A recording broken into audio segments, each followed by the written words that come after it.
My background is nursing. I trained to become a nurse. The NHS imported me from Ghana.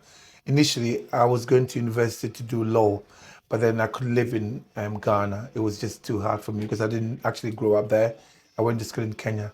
So I left Ghana and came to the UK to train as a nurse. The NHS trained me to become a nurse.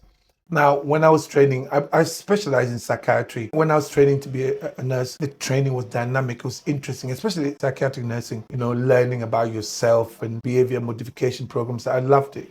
But when you actually got onto the wards, you found out that you were like a cleaner because you're short-staffed. You got 30, 40 patients and only 3 or 4 nurses. So literally just doing the practical stuff. And that was frustrating for me. That's one of the reasons why I left nursing. What I'm trying to say now is that if I was to become a nurse again, I would know exactly what I would do with my patients. Because I believe that the health services worldwide, and especially our national service, they are not making a connection. They're not telling people properly about the importance of eating the right foods to make you healthy. I'll give you an example. When my patients used to come onto the wards, you'd have to give them breakfast. And all the breakfast they had were like cheap breads, like Sunbless, and then they put lots of butter on it, lots of jam a lot of the time. Every time they had tea, there was sugar in it. Every single thing was sugar. Cornflakes in the morning, breakfast, frosties, that's all the patients ate. And you could tell that affected their behavior, that affected their moods. Some of them would feel tired, some of them would fall asleep, and some of them would play up. We call them playing up because they get hyperactive.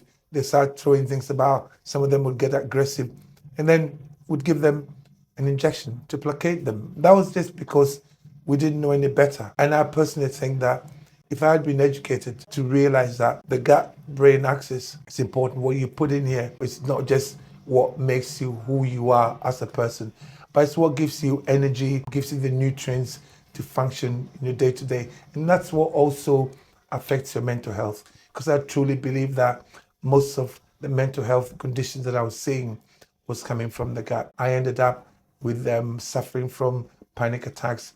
I had anxiety. Sometimes you get up in the morning and literally you spend all day in that attack.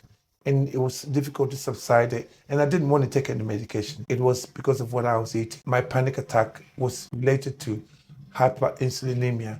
As a bodybuilder, I was also taking insulin apart from the steroids because I couldn't take my steroids. I thought with the steroids that actually gave me the panic attack, but it turns out it wasn't the steroids, it was the insulin. There was a time when I was suicidal.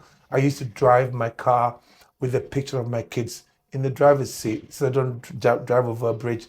And I just thought that was just a mental health problems that I had until I stopped eating all those foods. And I realized that, oh my God, everything that was wrong with me was coming from what I was eating. In fact, right now, what I'm doing is I'm trying to make a lot of noise to enable the NHS to acknowledge the connection between what's wrong with us, both physically and mentally, and our diets. Most autoimmune diseases are also related to what's going through our lives daily, but nobody's telling us what we need to do. I'm asking you guys to just eat predominantly real food.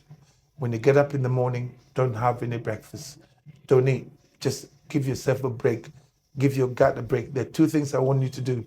I want you to reduce your insulin level, and then I want you to fix your gut health.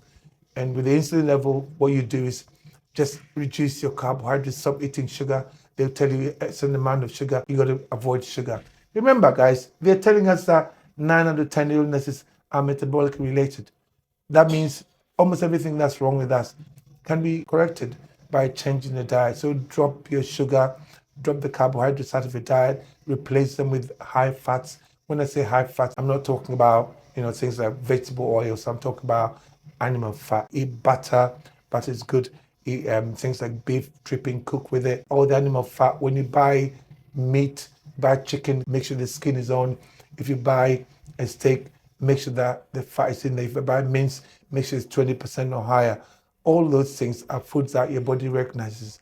All these ultra-processed foods, and I know a lot of people eat the low-fat stuff because we've been convinced that we need to eat low-fat. Please don't eat any of the low-fat stuff because all of them contain ingredients that your body doesn't recognize. And when the body doesn't recognize something, it will turn into something else, and that might come and bite you.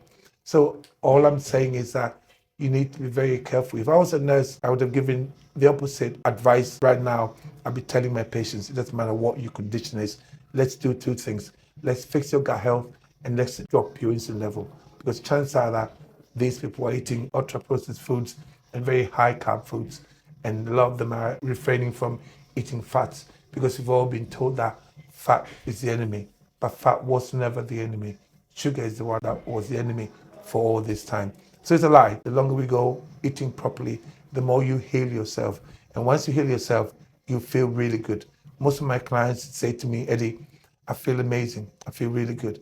And imagine if you're in a hospital and they're feeding the patients properly, they're feeding them eggs, they're feeding them red meat, they're feeding them food that our bodies recognize, instead of all the slop and all the nonsense that they feed them. If they fed them like that, I'm sure that we'll have less people in our hospitals, especially in psychiatric hospitals, and the NHS wouldn't be as overwhelmed as it is now. I'm giving you the tools to investigate and to eat the right foods to heal yourselves. All the information is out there, so please listen. If you enjoyed this video, please like and subscribe to our page because it helps us grow and we can provide you with more content. Thank you for watching.